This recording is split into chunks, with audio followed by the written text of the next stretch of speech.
जय Sai Ram everyone, welcome to बंदे हैं हम साई के। मैं आज एक छोटा सा मैसेज, छोटा जब भी कहती हूँ तो बड़ा ही होता है वीडियो, पर अपनी तरफ से कुछ देना चाहती हूँ, आप सबको कुछ बताना चाहती हूँ। मैं ये कहना चाहती हूँ ना कि अपने आप को स्वीकार कीजिए, एक्सेप्ट योरसेल्फ। ये वीडियो आज कई मायनों में है।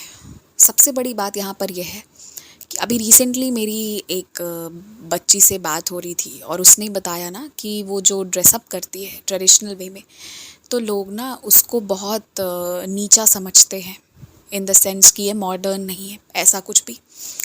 और ऐसी कई चीज़ें सुनने में आती है कि हमने ना ट्रिप पे जाने के लिए जो है वो थोड़े से पैसे जो है वो उधार में लिए थे, क्योंकि हमें उसको थोड़ा ग्रैंड बनाना था, थोड़ा रॉयल बनाना था। ये सब दिखावा वाली चीज़ें, कई चीज़ें सुनने में आती है। या फिर कई लोग जो है ना वो कहते हैं कि मतलब वो ना अपनी पूरी की पूरी सैलरी लगाकर और जो है ना वो ऐसी चीज़ों को ख़रीद रहे हैं जिसकी कोई रिटर्न वैल्यू नहीं है, वो एसेट नहीं है उनके लिए। वो महज कुछ कपड़े हैं जो जिसका मतलब बस वो रख लिया है उन लोगों ने, और कोई ये नहीं है, बस दिखावा है, ये चीज़ है यहाँ पर। इस तरह के बहुत लोग मुझे मतलब बहुत अलग अलग वे में, और ये आपको जानकर हैरानी होगी कि ये जो दिखावा वाली चीज़ है ना, इसकी कोई उम्र नहीं है कि 15 से 18 के बच्चे या 18 से 20 के बच्चे। ये करने वाले ना 50 के एज ग्रुप वाले भी हैं, उसके आगे वाले भी हैं, 30 वाले भी हैं, 40 वाले भी हैं। हर एज ग्रुप के लोगों में ना इस तरह की चीज़ है। सबसे बड़ी बात है ना कि उसने पिक्चर्स भेजा, वो अच्छा वो ऐसे पोस्ट कर रहा है, वो ये शानदार लाइफ लीड कर रहा है, तो मैं भी करूँ। मुझे हैरानी होती है इस चीज़ से कि आप लोग जो बाबा से इतने जुड़े हुए हैं, वो दिखावा कैसे एक्सेप्ट कर पा रहा है। मुझे लगता है या तो हम बाबा को एक्सेप्ट कर सकते हैं या फिर दिखावा वाली लाइफ को, दोनों चीज़ें साथ में नहीं चल सकती हैं। और अगर आप चला रहे हैं ना तो इसको बंद करिए, अपने आप को, अपनी परिस्थिति को एक्सेप्ट करिए। जब आप बहुत ज़्यादा बाबा में लीन होंगे, मुझे ऐसा लगता है, मैंने ये चीज़ देखा कि फिर मुझे ना सिंप्लिसिटी ज़्यादा पसंद आने लगी, और उसकी खूबसूरती भी बहुत अलग होती है, मैं सच बता रही हूँ। या फिर आप जो हो, जैसे आपको रहने का पसंद है ना, आप वैसे रहिए और अपने आप को एक्सेप्ट करिए। और आप वैसे क्यों हैं, पहले खुद को बताइए कि आप क्यों हैं। क्या वो आपकी परंपरा है, या आपके बड़ों ने सिखाया, आपके घर पर वो चलती आ रही है, कोई भी चीज़ है, अपने आप को वो रीज़न दीजिए कि क्यों आप वैसे हो। क्योंकि आपका मन जो है ना, उसको जब तक आप बताओगे नहीं कि आप सही हो, वो आपको हमेशा कचोटता रहेगा, कहेगा तू गलत है, वो सही है। और अपने आप को ना स्वीकार करिए। आपको इस चीज़ से शर्म नहीं आनी चाहिए अगर सामने वाला जो है वो लाखों का ड्रेस पहन के चल रहा हो, कोई बात नहीं। हमारी औकात अगर 1000 रुपए की है तो हम वही पहन कर चलेंगे, यानी एक्सेप्ट इट। ये जो दिखावा में वो कहते हैं ना, प्रतिष्ठा में प्राण गंवाना, मुझे हैरानी होती है कि ऐसे लोग ऐसे कर रहे हो आप बाबा के बच्चे होकर। तो इस चीज़ पर थोड़ा सा ध्यान दीजिए। मैं आपको एक डिवोटी का बताती हूँ। उनके हस्बैंड ऐसे हैं ना कि उन्होंने ना पूरा जीवन उनको कोसा है, जितनी बदतमीज़ी करी होगी ना उनके साथ मैं बता नहीं सकती। तो वो लेडी के पास ना चांदी वांदी की चीज़ें उस तरह से नहीं है, और बहुत दुख झेला उन्होंने। लेकिन एक बात यहाँ पर यह है कि जब बाबा उनकी लाइफ में आए ना, हर दुख सुख में परिवर्तित हो गया। वो जो चाहती ना वही होता, उनके मुंह खोले बिना होता। लेकिन उनके हस्बैंड का व्यवहार उनके लिए बहुत गंदा हमेशा से रहा है। बहुत बदतमीज़ी किए हैं वो, कभी उनको इंसान समझ के ट्रीट नहीं किया, एक एनिमल से भी ज़्यादा गंदा ट्रीटमेंट दिया। उन लेडी की आपको एक घटना बताती हूँ। अब वो तो औरों से कंपैरिजन नहीं कर सकती थी, जो बाकी स्त्री मंदिर में आती थी जितनी भी लेडीज़, वो अपना सज सवर के आ रही हैं, सोने की चेन पहन के आ रही हैं, चांदी की पायल पहन के आ रही हैं, ये तो वो नहीं कर सकती थी। पर सजने धजने का शौक़ इन्हें, और मुझे लगता है कि हर लेडी को, हर वुमेन को इसका शौक़ होता होगा, क्योंकि मुझे लगता है कि वो जो वुमेन है ना, तो शायद उसके साथ ये श्रृंगार शब्द जो है वो जुड़ा हुआ चला आ रहा है। तो श्रृंगार का शौक़ मुझे लगता है हर वुमेन को, और वो गलत बिल्कुल नहीं है, किसी भी एंगल से नहीं है। अगर वो आपको कॉन्फिडेंस दिलाता है तो आप बिल्कुल श्रृंगार करिए। मैं आपको बता रही हूँ, तो वो जो लेडी है ना, वो बस 60 या 70 रुपए का पायल उन्होंने ख़रीदा होगा, क्योंकि वो उतना चांदी वगैरह, अब तो उनकी सिचुएशन बेहतर हो गई है, उनके बच्चे अर्न वगैरह करने लगे हैं। वो उतना नहीं ले पाती थी। और ऐसा नहीं है कि उनके हस्बैंड की इकोनॉमिक कंडीशन अच्छी नहीं है, उनका बहुत अच्छा बिजनेस है, पर वो अपनी वाइफ के हाथ में कुछ नहीं दे सकते, उसको जितना कष्ट पहुंचा सकते उतना पहुंचाए, वो उनकी सोच है, बहुत घटिया सोच वाले इंसान। तो उनकी वाइफ को ना वो ना 70 रुपये का एक पायल खरीद कर पहनी थी, दुकान से लेके, स्टील की होगी मुझे लगता है, जो भी चीज़ की होगी, स्टील, लोहा, what ever, I don't know, 70 रुपये की पायल थी, 70 रुपीज़, 60 या 70 की। और जब वो मंदिर गई ना तो सब उनसे पूछे कि ये पायल आपने कहाँ से बनवाया, इतनी सुंदर है, ठीक है। जब उनके मन में ये बात आई थी कि मैं ना इन लोगों के पैरेलल नहीं हो पाती हूँ, ऑल्दो मैं सुंदर झुमके पहनती हूँ, कंगन पहनती हूँ, पर ये सब आर्टिफिशियल है। और बाबा के मंदिर की ये घटना है, उनसे उस दिन हर एक लेडी ने ना, उन्होंने जैसे मंदिर में पाँव रखा, सबका ध्यान गया और सबने उनको इतना अप्रिशिएट किया उस चीज़ के लिए, ठीक है। तो मैं ये जो आपको बता रही हूँ, ये स्टोरी है, मैं आपको इसलिए बता रही हूँ कि जब उन्होंने एक्सेप्ट किया ना कि चलो कोई बात नहीं, मैं 60 रुपये का पायल ही पहन के खुश हूँ, मुझे पसंद है ना पहनना, घुंघरू की आवाज़ पसंद है ना, तो वो है, बस मुझे वही चाहिए, अब दूसरे से क्या तुलना करना। और बहुत लोगों को तो ये 60 रुपये का पायल भी नहीं मिलता है, मुझे मिला है ना, मैं इसमें खुश हूँ। बाबा ने आज मुझे इतना दिया ना कि मैं जो 60 रुपये की पायल लेनी चाहूँ, कोई सी भी, वो मैं उठा के ले सकती हूँ। उन्होंने अपने आप को ना प्रिंसेस समझा, जो भी सिचुएशन था उसमें प्रिंसेस समझा। तो मैं आपको यही कहना चाहती हूँ कि आप ना अपनी सिचुएशन को, अपनी परिस्थिति को स्वीकार करिए, आप जो हैं उसे स्वीकार करिए।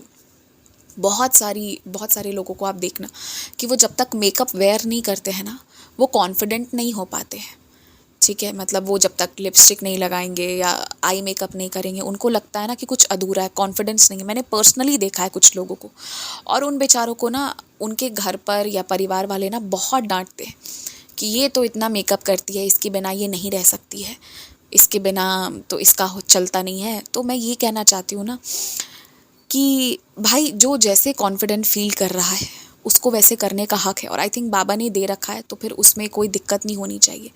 मैं आपको एक अंकल की स्टोरी भी बता रही हूँ ना, वो ना कभी भी कोट या ये नहीं पहनते थे, ठीक है। वो हमेशा जीन्स का बना हुआ जैकेट पहनते हैं ऑलवेज विंटर्स में। वो कभी मैंने उनको सूट में नहीं देखा, कोट में नहीं देखा, प्रॉपर जो होता है ना, वो कभी नहीं पहनते, क्योंकि उनको उसमें कॉन्फिडेंस मिलता है। तो आज तो हालांकि हम ड्रेसिंग सेंस पे बात कर गए, पर ऐसे कई सेंस हैं जिसमें ना आपको खुद को एक्सेप्ट करना चाहिए। आपको पता है मैं रिसेंटली वाराणसी गई थी, तो मैंने ना वहाँ से जो पर्स लाई वो 400, सॉरी दिमाग से गलत निकल गया, वो 40 रुपीज़ की पर्स थी, बहुत सुंदर, बहुत ही सुंदर, ठीक है। तो मैं वो लेके आई एंड अब मुझे पसंद है तो मैंने वो ली, 40 रुपये में थी, बहुत सुंदर मिली, तो मैं उसको कैरी करती थी। जब उसको किसी इंसान ने देखा तो कहा कि अरे बाप रे, ये वाला purse, this is so beautiful, this and that, and उस इंसान ने मुझे दिखाया। मैं पहले भी जानती थी उसके बारे में, उस पर्स के बारे में, कि वो ऑनलाइन बहुत कॉस्टली मिलती है। उसने मुझे कहीं 750 या 800 का वही सेम पर्स दिखाया, ठीक है।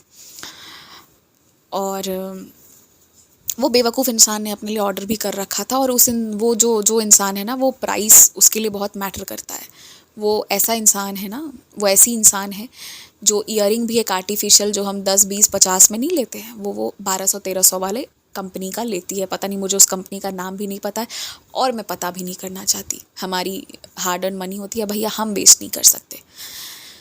उसके घर पे भी हार्ड अर्न मनी आती है, लेकिन उसे दिखावा की बहुत ज़्यादा आदत है, उसके बिना वो नहीं रह सकती, ठीक है। तो मैं यही बता रही हूँ कि उस इंसान को, उस व्यक्ति को जब मैंने देखा ना, उसका ये वाला एटीट्यूड, तो मतलब मैंने उसको बताया कि ये 40 रुपये की है, तो उसके जो बदलते हुए भाव थे उस पर्स को लेकर, या मुझे जज करना जब शुरू करा, तो मुझे बहुत हंसी भी I for the time being. पर मैं आप लोगों को यही बताना चाहती हूँ ना कि जब मैंने अपने आप को एक्सेप्ट किया ना, तो 2-4 लोगों ने हंसा होगा जैसे भी, लेकिन ऑल इन ऑल ये होता है ना कि जब आप अपने आप को जान लेते हो कि यार अब मैं यही हूँ, अब जिसको जैसे रिएक्ट करना है वो करे, उसके बाद एक टाइम के बाद ना लोग आपकी रिस्पेक्ट करते, क्योंकि आप फेक नहीं हो, वरना फेक लोगों की संख्या बहुत ज़्यादा है। तो ना आप जैसे हो वैसे रहो। देखो मैंने कहा था ना, वीडियो छोटा सा मैसेज देना चाहती हूँ, छोटा जब कहती हूँ बड़ा वीडियो बन जाता है। तो आप ना जो हो अपने आप को एक्सेप्ट करो और वही बनकर रहो, कोई दूसरा बनने की ज़रूरत नहीं है, किसी के जैसा बनने की ज़रूरत नहीं है। जो हो जैसे हो वैसे ही रहो, रियल रहो। रियल लोगों की इस दुनिया में बहुत कमी है, फेक लोगों की संख्या गिनी नहीं जा सकती। अगिनत लोग हैं, अनगिनत लोग हैं जो फेक हैं, दिखावा में जीते हैं। अ friend of mine, a very good friend of mine, मैं बोलना नहीं चाहती हूँ पर मैं बता रही हूँ। उसकी बिज़नेस में ना बहुत बुरी तरह से लॉस हो रही है, बहुत बुरी तरह से।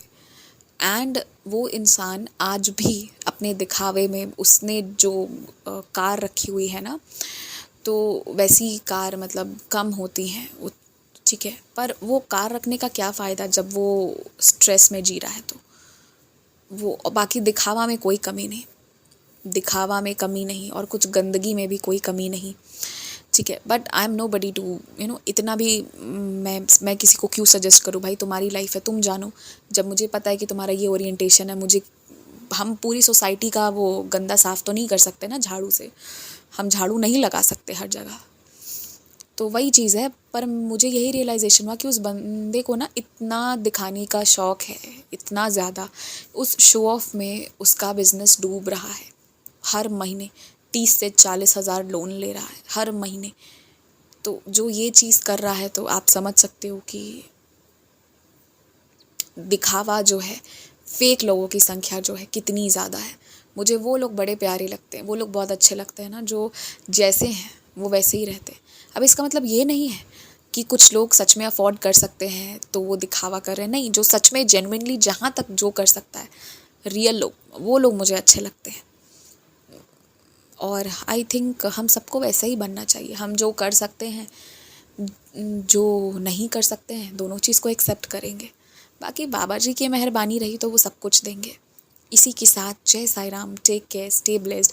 मैं ना आज बहुत कुछ बताना चाहती थी, लेकिन मैं उस चीज़ को आज डेलीगेट नहीं कर पाई जिस वे में मैं बताना चाहती थी। पर हम सिर्फ कपड़े, गाड़ी, पैसे इसी पर रह गए। मैं एक बात बस कहना चाहती हूँ लास्ट में, कि जब आप ना बहुत गहन अध्ययन करने लगेंगे ना बाबा जी की, साई सच्चरित्र जी का, आपको ना बहुत सारा रियलाइजेशन होगा। और आप ना जो ये शो ऑफ वाली या जो मोह माया वाली दुनिया है ना, उससे बहुत ऊपर उठेंगे।